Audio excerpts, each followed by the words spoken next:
پیٹھ دکھا کر جو نکل چکے ہیں. دوسرا مرحلہ آئے گا, دوسرا پڑاؤ. یہ ایک بہت سخت اسٹرگل کرنے والا میدان ہے, مصیبت اٹھا رہے ہیں, مشقت اٹھا رہے ہیں. دوسرا دن ایسا ہوگا کہ مومنین کی جماعت کا 1/3 1/3 حصہ شہید ہو جائیں, قتل ہو جائیں گے. سوچو یہ بہت بڑی بات ہے. یہ دونوں چیزوں پر میں آج آپ سے گفتگو کرنا چاہتا ہوں. 1/3 حصہ میدان چھوڑ کر بھاگ جا رہا ہے اور 1/3 حصہ قتل ہو گیا, شہید ہو گئے. بچے کتنے ہیں؟ 1/3. لاسٹ میں 1/3 حصہ بچا ہے. یعنی ایک میں اگر 3 پارٹ کریں تو 2 پارٹ تو ختم ہو گئے, 1 پارٹ بچا ہے. اور اللہ کے نبی صلی اللہ علیہ وسلم فرماتے ہیں اللہ رب العزت اس آخری تہائی حصے کو فتح مبین عطا فرمائے گا. سبحان اللہ. فتح تو ہے ان کی, فتح ہوگی ان کی, لیکن جو حصہ بچا ہوگا وہ اخیر کا 1/3 حصہ ہوگا. اب اس پر مجھے عرض یہ کرنا ہے, مومنوں کو اگر فتح دیکھنا ہے, اللہ کی نصرت اور مدد دیکھنی ہے, تو یہ 2 چیزیں تو برداشت کرنی پڑیں گی. کون سی؟ پہلی چیز اپنوں کا چھوڑ کر بھاگ جانا, اور دوسرا اپنوں کا اپنے سامنے مر جانا. یہ دونوں چیزیں ہمیں دیکھنا پڑے گا. بہت سارے ایسے ہوں گے جو چھوڑ کر جا چکے ہوں گے, دامن چھڑا رہے ہوں گے, بھاگ چکے ہوں گے, اور کچھ وہ ہوں گے جو لڑتے لڑتے اپنی جان دے چکے ہوں گے. یہ دونوں بھی بہت سخت مسئلے ہیں میرے عزیزوں. انسان کو یہ پگھلا دیتی ہیں چیزیں. اگر آپ کو ایسا لگے کہ میرے اپنے جاننے والے لوگوں میں سے کچھ لوگ مجھے چھوڑ کر بھاگ جا رہے ہیں, تو یہی انسان ٹوٹ جاتا ہے. اس کے دل کی کیفیت بدلنے لگ جاتی ہے, وہ پھر مایوسی کا شکار ہونے لگتا ہے. میری جماعت میں 100 لوگ تھے, 90 تو بھاگ رہے ہیں, 10 کیا کریں گے؟ اس کا اندر سے جو عزم تھا, حوصلہ تھا, وہ ڈاواں ڈول ہونے لگ جاتا ہے. اپنوں کا چھوڑنا یہ بہت بڑی آزمائش ہوتی ہے. وہ کسی بھی میدان میں آپ دیکھ لیں, کسی بھی میدان میں اپنے لوگ اگر چھوڑ دیتے ہیں تو یہ اس کے لیے آزمائش ہے بہت بڑی. اور دوسری آزمائش تو یہ ہے, بچے آدھے تھے, اس میں سے تو آدھے انتقال کر گئے. کبھی میرا عزیز دوست, کبھی میرا عزیز مشورہ دینے والا مشیر, کبھی بہت زیادہ مجھے سپورٹ کرنے والا, ایسے لوگ جب انتقال کرنے لگ جائیں تب پھر آدمی پھر ٹوٹ جاتا ہے. کچھ تو بھاگ گئے اور کچھ تو قتل ہو گئے. میں کیا کروں گا میرے عزیزوں؟ جو اخیر میں بچنے والے لوگ جو ہوتے ہیں نا, وہ معمولی نہیں ہیں. وہ اللہ کی ذات پر سب سے زیادہ توکل کرنے والے لوگ ہیں. ان کو کوئی چیز ہٹا نہیں سکتی. اپنوں کی بے وفائی بھی ان کے قدموں میں لرزہ نہیں لاتی, اور اپنوں کا انتقال ہو جانا بھی ان کے حوصلوں کو نہیں توڑتا. تبھی جا کر کے اللہ تعالیٰ انہیں فتح مبین عطا فرماتا ہے. اور یہ چیز ملحمت الکبریٰ میں دیکھی جانے والی تھی, دیکھی جانے والی تھی, جو قیامت کے قریب ہونے والی جنگ ہے. لیکن میرے عزیزوں, آج ہم نے اپنی آنکھوں سے یہ مشاہدہ کیا ہے غزہ کی سرزمین پر, فلسطین میں 15 مہینے کے بعد آج صہیونی حکومتیں اور یہودی غاصب حکومتیں صلح کرنے پر اور ایگریمنٹ کرنے پر مجبور ہو گئی. دنیا ان کے منہ پر تھوک رہی ہے, تم 50,000 سے زیادہ لوگوں کو قتل کر کے صرف 200 لوگوں کو چھڑانے کے لیے آج بھی فتح کا جشن منا نہیں پا رہے ہو, بلکہ پھر جھک کر کے ان کے ساتھ معاہدہ ایگریمنٹ کرنے پر مجبور ہو. یہ فتح ان بچوں کی نہیں ہے تو اور کیا ہے, ان مظلوموں کی نہیں ہے تو اور کیا ہے, جن کے پاس کھانے کو روٹی نہیں ہے اور پہننے کو کپڑے تک نہیں رہ گئے, ان کے علاج معالجے کے لیے دوائیاں نہیں رہ گئی, لیکن عزم اور حوصلہ ایسا ہے کہ اللہ ابھی ہمارے ساتھ. میرے عزیزوں, ان کے توکل اور ان کے عزم کے متعلق یہ صرف اور صرف اخبار کی باتیں نہیں ہیں, سوشل میڈیا کی باتیں نہیں ہیں. مخبر صادق رسول کریم صلی اللہ علیہ وسلم نے 1400 سال پہلے ہی بشارت دی تھی. اللہ کے نبی صلی اللہ علیہ وسلم فرماتے ہیں کہ دمشق کے ابواب یا پھر بیت المقدس کے آس پاس رہنے والوں میں ایک جماعت ہمیشہ قیامت تک ایسی رہے گی جو حق کے لیے لڑتی رہے گی. حضور پاک صلی اللہ علیہ وسلم فرماتے ہیں حق کے لیے وہ لڑتی رہے گی, قیامت تک ایک جماعت ہوگی. اور ان کی فضیلت میں میرے آقا فرماتے ہیں کہ ان لا یضرهم خذلان من خذلهم, ان کو دھوکہ دینے والوں کا دھوکہ ان پر کچھ اثر نہیں کرے گا, یا پھر ان کو چھوڑ دینے والے یا ان کی بات نہیں کرنے والے، یہ سب چیزیں ان کو کچھ بھی ضرر نہیں پہنچائیں گی. میں اس سے قبل اسی مسجد میں آپ کے پاس اس حدیث کو دہرا چکا ہوں، بیان کر چکا ہوں. اللہ کے نبی صلی اللہ علیہ وسلم فرماتے ہیں ان کو کوئی چیز نقصان نہیں پہنچائے گی. دھوکہ دینے والوں کی دھوکہ دڑی ان کا کچھ نقصان نہیں پہنچائے گی. آپ ہو سکتا ہے سوال کریں، عمارتیں ٹوٹ کر راکھ میں بدل گئی، ہزاروں بچے قبروں میں سو گئے، کتنی عورتیں بیوہ ہو گئیں، کتنوں کے گھر اجاڑے گئے، کتنوں کے ہاتھ پیر توڑے گئے ہیں. بمباری میں وہاں پر کون صحیح سلامت رہا؟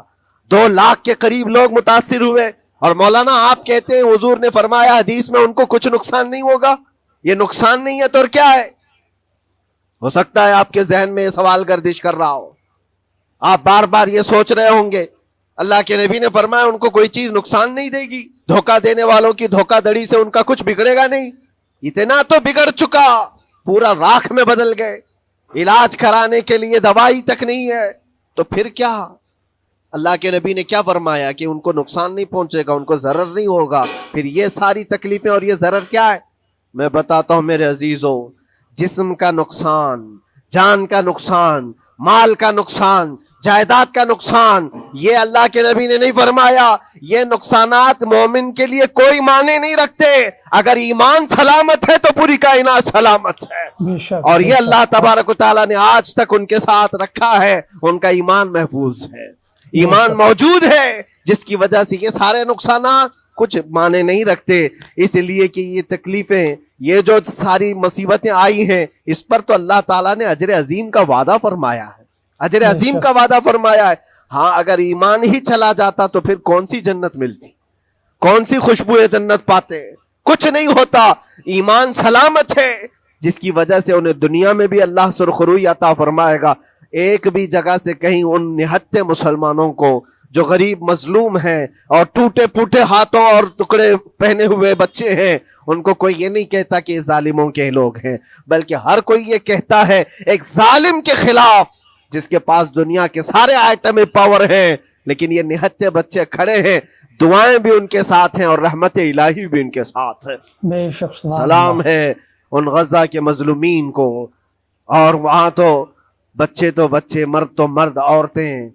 آپ نے سنا ہوگا ان جوان لڑکیوں کا، میں نے دیکھا تھا، وہ کہہ رہی تھی کہ ہم رات کو برقع پہن کر کے اور رات کو ہم حجاب پہن کر کے سو جاتی ہیں، اس لیے کہ بمباری میں جب گھر تباہ ہو جاتے ہیں، صبح لوگ لاشیں اٹھانے آتے ہیں تو کہیں ہم بے پردہ لاشوں میں نہ مل جائیں.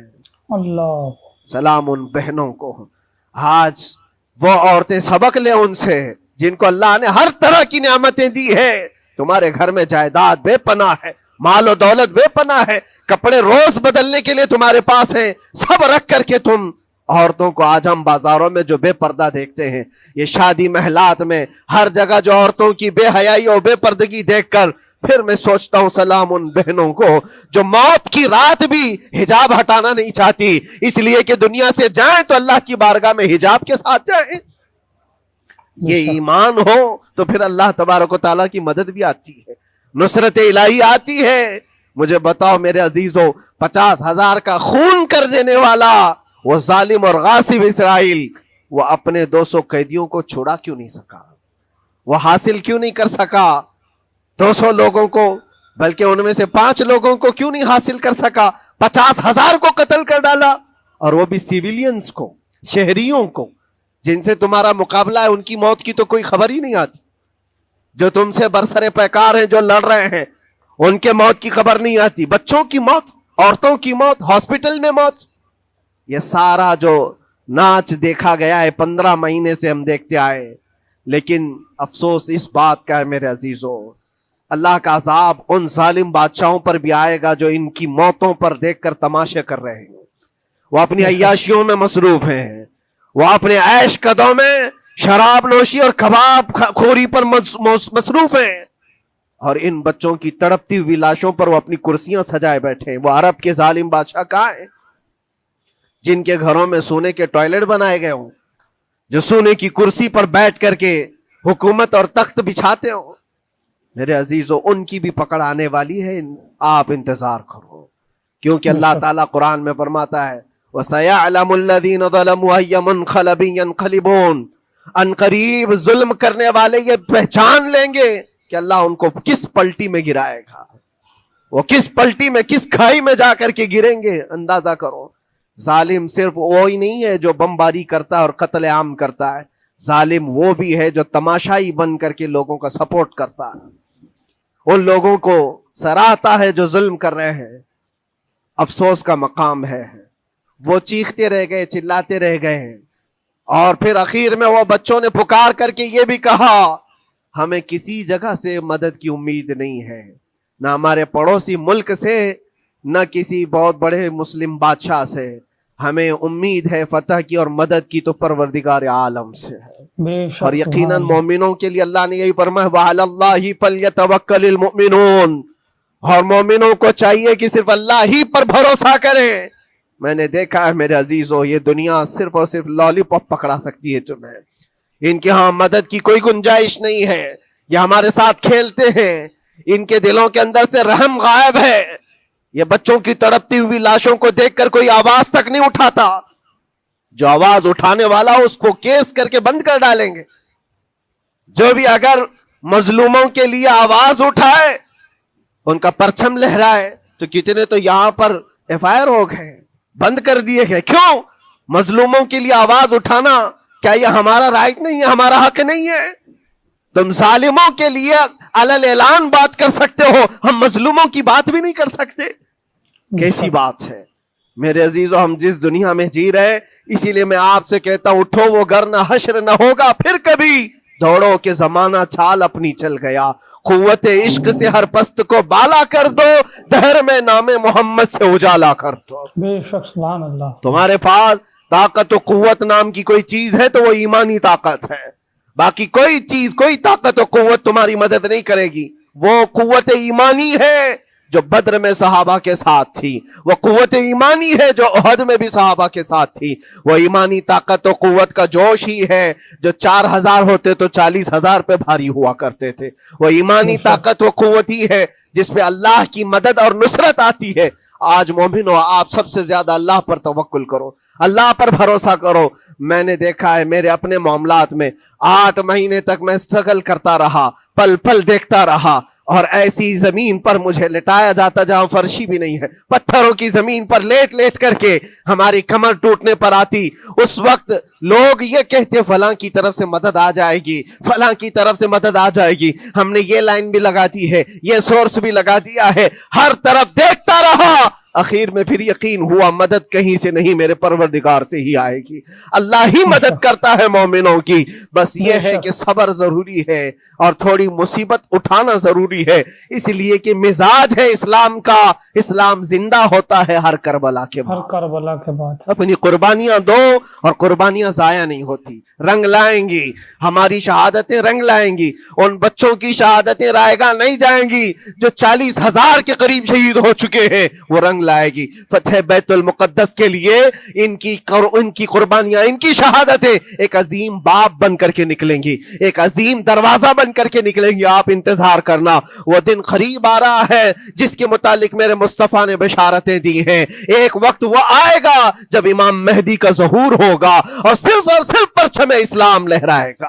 بے شک بے وہ شک دن آئے گا، یہ قربانیاں ضائع نہیں جائیں گی میرے عزیزوں۔ اور اللہ کریم نے قرآن میں یہ فرمایا، آپ لوگ ڈرتے ہوں گے مولانا پھر سے یہ ساری چیزیں بول رہے ہیں، ان کو برا لگے گا، ان کو برا لگے گا، بہتوں کو برا لگے گا، یہ میری بات نہیں، قرآن کہتا ہے وَلَوْ كَرِهَ الْكَافِرُونَ وَلَوْ كَرِهَ الْمُشْرِكُونَ۔ اللہ قرآن میں فرماتا ہے يُرِيدُونَ لِيُطْفِئُوا نُورَ اللَّهِ بِأَفْوَاهِهِمْ، لوگ تو چاہتے ہیں اللہ کے چراغ کو اپنے منہ کے پھونکوں سے بجھا دیں، اللہ کے چراغ کو اپنے منہ کے پھونکوں سے بجھا دیں۔ اللہ کا چراغ اسلام ہے، اللہ کا چراغ یہ قرآن ہے، اللہ کا چراغ رسول پاک کی ذات ہے، اور ظالم یہ چاہتے ہیں اپنے منہ کے پھونکوں سے اس چراغ کو بجھا دیں۔